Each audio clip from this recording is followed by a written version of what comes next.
ಅಶ್ವಿನಿ ಅವರ ಬಗ್ಗೆ ನಿಮ್ಮ ಒಪಿನಿಯನ್, ಕೊನೆಗೂ ನಿಮಗೆ ಅವ್ರ ಮೇಲೆ ಒಂದು ಪಾಸಿಟಿವ್ ಅಂತ ಬಂದಿರಲಿಲ್ಲ ಅನ್ಸುತ್ತೆ. ಲಾಸ್ಟಿಗೂ ಜಗಳ ಆಡ್ಕೊಂಡೇ ಇದ್ರಿ ನೀವು, ಮಾತಿಗೆ ತಿರುಮಂತ್ರ ಥರ, ಅಂದರೆ ಏಟಿಗೆ ತಿರುಗೇಟ್ ಅನ್ನೋ ಥರನೇ ಇತ್ತು ನಿಮ್ಮಿಬ್ಬರ ಕಾಂಬಿನೇಷನ್ನು. ಇವಾಗ ಬಿಗ್ ಬಾಸ್ ಮನೇಲಿ ಅದು ಆಟ, ಎಲ್ಲರೂ ಅವ್ರವ್ರ ಆಟ ಆಡಬೇಕು, ಎಲ್ಲರೂ ಗೆಲ್ಲಬೇಕು ಅಂತಲೇ ಬಂದಿರೋದು. ಸೊ ಆ ಆಟಕ್ಕೆ ಅವ್ರು ಹೆಂಗೆ ಆಟ ಆಡಿದ್ರು, ನಾನು ಹೆಂಗೆ ಆಟ ಆಡಿದೆ, ನನ್ನಿಂದ ಅವ್ರಿಗೆ ಎಷ್ಟು ಬೇಜಾರಾಗಿದೆ, ಅವರಿಂದ ನನಗೆ ಎಷ್ಟು ಬೇಜಾರಾಗಿದೆ, ಅದಷ್ಟನ್ನು ಬಿಗ್ ಬಾಸ್ ಮನೆಯಿಂದ ಹೊರಗಡೆ ಬರ್ತಿದ್ದಂಗೆ ಬಿಟ್ಟು ಬಂದಿದ್ದೀನಿ ಅಷ್ಟೇ. ಓಕೆ. ಸೊ ನಿಮಗೆ ಯಾಕೆ ಅಶ್ವಿನಿ ಅವರು ಇಷ್ಟ ಆಗ್ತಾ ಇರಲಿಲ್ಲ ಅಂತ? ಯಾಕಂದರೆ ಅವರು ಏಕವಚನ ಬಳಸಬಾರ್ದು ಅಂದರೂ ನೀವು ಬಳಸ್ತಾನೆ ಇದ್ರಿ ಅವರಿಗೆ ಸಿಟ್ಟು ಬಂದಾಗಲೆಲ್ಲ. ಸೊ ಚಾಲೆಂಜ್ ಮಾಡ್ತಾ ಇದ್ರಿ. ಸೊ ಯಾಕೆ ಅದು ನಿಮಗೆ ಅಷ್ಟು ಕಿರಿಕಿರಿ ಅನಿಸಿದ್ದು ಅಂತೇಳಿ? ಇವಾಗ ಯಾವುದೋ ವಿಷಯಕ್ಕೆ ಹೀಗೆ ಜಗಳ ಸ್ಟಾರ್ಟ್ ಆದಾಗ ಒಂದು 2-3 ಸಲ ಅವರು ನನ್ನನ್ನು ಕೆಳಗಿಟ್ಟೆ ಮಾತಾಡಿರ್ತಾರೆ. 2-3 ಸಲನೂ ನಾನು ಹಂಗೆ ಮಾತಾಡಬೇಡಿ, ಅದು ನಂಗೆ ಇಷ್ಟ ಆಗಲ್ಲ ಅನ್ನೋ ಥರನೇ ಹೇಳಿರ್ತೇನೆ. ಬಟ್ ಅದು ಮತ್ತೆ ರಿಪೀಟ್ ಆದಾಗ ನಾನು ಹೇಗೆ ಮಾತಾಡಬೇಕೋ, ನಾನು ಯಾವ ರೀತಿ ಸ್ಟ್ಯಾಂಡ್ ತೊಗೋಬೇಕೋ ಅದು ತೊಗೊಂಡಿದ್ದೀನಿ ಅಷ್ಟೇ. ಅಷ್ಟು ಬಿಟ್ಟರೆ ಏನೋ ಒಂದು ಬೇರೆ ಥರದ್ದೆಲ್ಲ ಏನೂ ಇಲ್ಲ. ನೀವು ನನಗೆ ಹಿಂಗೆ ಮಾಡಿದ್ರೆ ನಾನು ಹೀಗೆ ಮಾಡೋದು ಅನ್ನೋ ಥರದಷ್ಟೇ. ನಿಮಗೆ ಲಾಸ್ಟ್ ಡೇಯಲ್ಲಿ ಒಂದು ಇರುತ್ತೆ, ಎಲ್ಲರೂ ಫೋಟೋಸ್ ಇಟ್ಟು ಆ್ಯರೋ ಮಾರ್ಕ್ ಹಾಕಿ, ಅದರಲ್ಲಿ ಅಶ್ವಿನಿ ಅವರು ನಿಮ್ಮ ಫೋಟೋಸ್ ಇಟ್ಟಿರಲ್ಲ.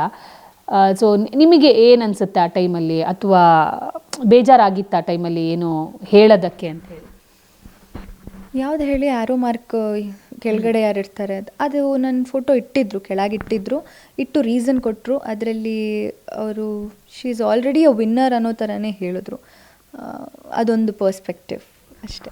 ನಿಮ್ಮ ಪ್ರಕಾರ ನೀವು ಕಪ್ ಗೆಲ್ಲಬೇಕನ್ನೋದೇ ಇರ್ತಿತ್ತು, ಬಟ್ ಸೊ 4th ಪ್ಲೇಸ್ ಬಂದಾಗ ಏನಾದರೂ ನೋವಾಯ್ತಾ? ಫಸ್ಟ್ಲಿ ಎಲ್ಲರೂ ನಾವು ಗೆಲ್ಲಬೇಕು ಅನ್ನೋದಿರುತ್ತೆ, ಬಟ್ 4ನೇ ಸ್ಥಾನನ ಜನ ನನಗೆ ಕೊಟ್ಟಿದ್ದಾರೆ. ಸೊ ಅಫ್ಕೋರ್ಸ್ ಅವ್ರು ಕೊಟ್ಟಿರೋ ಸ್ಥಾನನ ನಾನು ರೆಸ್ಪೆಕ್ಟ್ ಮಾಡ್ತೀನಿ, ಅದನ್ನು ಪ್ರೀತಿಯಿಂದ ಒಪ್ಕೊತೀನಿ. ಅಲ್ಲಿವರೆಗೂ ಕರ್ಕೊಂಡು ಬಂದ್ರಲ್ಲ, 20 ಜನರಿಂದ 4ನೇ ಜಾಗಕ್ಕೆ ಖುಷಿ ಇದೆ. ಸೊ ಗಿಲ್ಲಿ ವಿನ್ ಆಗ್ತಾರೆ ಅಂತ ಅದು ಗೊತ್ತಿದ್ದಿದ್ದೆ, ಬಟ್ ರನ್ನರ್ ಪ್ಲೇಸಲ್ಲಿ ಒಂದಿಷ್ಟು ಗೊಂದಲಗಳಿತ್ತು, ಅಶ್ವಿನಿ, ರಕ್ಷಿತಾ ಅಂತ ಹೇಳಿ. ಸೊ ನಿಮ್ಮ ಪ್ರಕಾರ ಅದು ರಕ್ಷಿತನಿಗೆ ಕೊಟ್ಟಿರುವಂಥ ಸ್ಥಾನ ಕರೆಕ್ಟ್ ಇದೆಯಾ? ನನ್ನ ಪ್ರಕಾರ ಸ್ಥಾನ ಕರೆಕ್ಟ್ ಇಲ್ಲ ಅನ್ನೋದನ್ನು ನಾನು ಸ್ಟೇಜ್ ಮೇಲೆ ಹೇಳಿದ್ದೀನಿ. ನನ್ನ ಪ್ರಕಾರ yes, I don't think so, but ಜನಗಳ ಪ್ರಕಾರ ಒಳಗಿದ್ದಾಳೆ. ಓಕೆ. ಸೊ ನಿಮ್ಮ ಪ್ರಕಾರ ಯಾರು ಬರಬೇಕಿತ್ತು ಹಾಗಿದ್ರೆ ರನ್ನರ್ ಆಗಿ? ನಾನು. ಸೊ ಪ್ರತಿಯೊಬ್ಬರಿಗೂ ಇರುತ್ತೆ. ಸೊ ತುಂಬ ಜನ ಏನು ಅಂದ್ಕೊಂಡಿದ್ದಾರೆ ಅಂದರೆ ಗಿಲ್ಲಿ ಫಸ್ಟು, ಅಶ್ವಿನಿ ಅವ್ರು ಸೆಕೆಂಡ್ ಬರ್ತಾರೆ ಅಂತ. ಸೊ ಎಲ್ಲೋ ಒಂದು ಕಡೆ ಅದು ಬೇರೆ ಥರ ಆಯಿತು. ರಕ್ಷಿತಾ ಸೆಕೆಂಡ್ ಬಂದರು, ಥರ್ಡ್ ಅಶ್ವಿನಿ ಬಂದರು. ಸೊ ಈ ಬದಲಾವಣೆ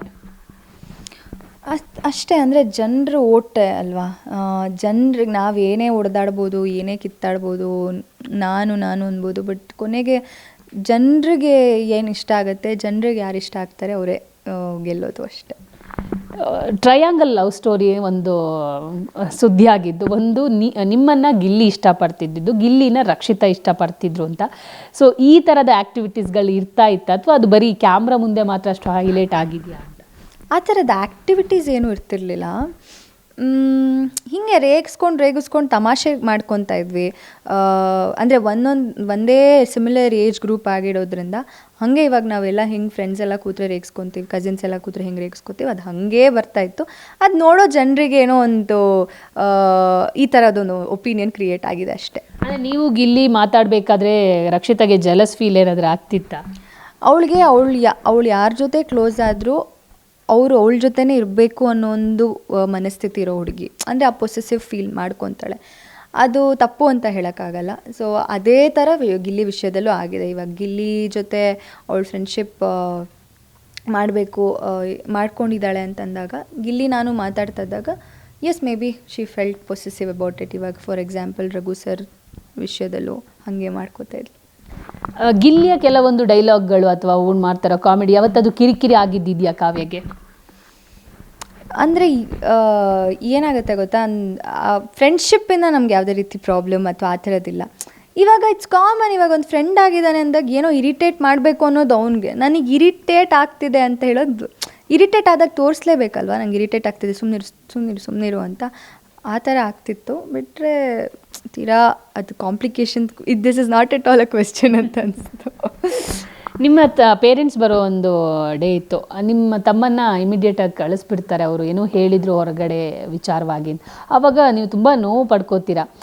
ಸೊ ಆ ಸಂದರ್ಭ ಖಂಡಿತವಾಗ್ಲೂ ನನಗೆ ತುಂಬ ಬೇಜಾರಾಯಿತು. ಯಾಕಂದರೆ ಫ್ಯಾಮಿಲಿ ರೌಂಡ್ ಅಂತಂದಾಗ ಕಾಯ್ತಾ ಇರ್ತೀವಿ ನಾವು ಆ ಒಂದು ಎನರ್ಜಿಗೆ. ಅದು ಕಂಪ್ಲೀಟಾಗಿ ರಿವರ್ಸ್ ಆದಾಗ ಅಫ್ಕೋರ್ಸ್ ನನಗೆ ತುಂಬ ಡಿಸ್ಟರ್ಬ್ ಆಗಿದ್ದುಂಟು. ಬಟ್ ಏನೂ ಮಾಡೋಕ್ಕಾಗಲ್ಲ, ತಪ್ಪಾದಮೇಲೆ ಶಿಕ್ಷೆ ಅನುಭವಿಸ್ಲೇಬೇಕಲ್ವಾ. ಊಟದ ವಿಚಾರ ಹೆಂಗಿತ್ತು ಬಿಗ್ ಬಾಸ್ ಮನೆಯಲ್ಲಿ? ಊಟ ಅಂತ ಬಂದಾಗ ಕಾವ್ಯನಿಗೆ ಹೊಟ್ಟೆ ಫುಲ್ಲು ಊಟ ಸಿಗ್ತಾ ಇರಲಿಲ್ಲ ಅನ್ನೋದು ಗೊತ್ತು. ಸೊ ಹೆಂಗೆ ಮ್ಯಾನೇಜ್ ಮಾಡಿದ್ರಿ ಅಂತ ಹೇಳಿ? ಹೊಟ್ಟೆ ತುಂಬ ಊಟ ಸಿಗ್ತಿರ್ಲಿಲ್ಲ ಅಂತೇನಿಲ್ಲ, ಹೊಟ್ಟೆ ತುಂಬ ತಿಂತಾ ಇದ್ವಿ ನಾವು. ಅನ್ನ ಸಾಂಬಾರು ಆದರೆ 2 ಹೊತ್ತು ತಿಂತಾಯಿದ್ವಿ. ಬ್ರಂಚ್ ಬೆಳಗ್ಗೆ ಮತ್ತು ಮಧ್ಯಾಹ್ನದ್ದು ಸೇರಿಸಿ ರಾತ್ರಿ ಡಿನ್ನರ್ ಮಾಡ್ತಾಯಿದ್ವಿ. ಹೆಲ್ದಿ ಫುಡ್ಡೇ ತಿಂತಾಯಿದ್ವಿ ಆ್ಯಕ್ಚುಲಿ. ಯಾಕಂದರೆ ಅನ್ನ ಸಾಂಬಾರು ಮತ್ತು ತರಕಾರಿಗಳು ಕಳಿಸಿದ್ರೆ ಅದರಲ್ಲೇ ಪಲ್ಯ, ಮೊಟ್ಟೆ, ಜಂಕ್ಸ್ ಏನೂ ತಿನ್ನಲೇ ಇಲ್ಲ ನಾವು, ಜಸ್ಟ್ ಹೆಲ್ದಿ ಫುಡ್ಸ್. ಈ ಟೈಮ್ ವಿಚಾರಕ್ಕೆ ಬಂದರೆ ಹೆಂಗೆ ಮ್ಯಾನೇಜ್ ಗೊತ್ತಾಗ್ತಿತ್ತಾ? ಈ ಮೊಬೈಲ್ ಇಲ್ಲ ಒಂದು ಕಡೆ, ಏನಿಲ್ಲ, ಹೆಂಗೆ ಯಾವ ಥರ ಅಂತ ನಮಗೆ ಗೊತ್ತೇ ಇಲ್ಲ. ಇವಾಗ ಲೈವ್ ನೋಡಬೇಕಾದ್ರೆ ಎಲ್ಲರೂ ಅದೇ ಹೇಳ್ತಾಯಿದ್ರು, 2 ಗಂಟೆ 4 ಗಂಟೆವರೆಗೂ ಎಲ್ಲ ಮಾತಾಡ್ತಾ ಇದ್ದೀರಾ ಅಂತ. ನಮಗೆ ಅಲ್ಲಿ ಕೂತ್ಕೊಂಡು ಮಾತಾಡುವಾಗ ಇಷ್ಟೊತ್ತವರೆಗೂ ಮಾತಾಡ್ತಿದ್ವಾ ಅಂತ ನಮಗೆ ಕ್ಲೂನೇ ಇಲ್ಲ.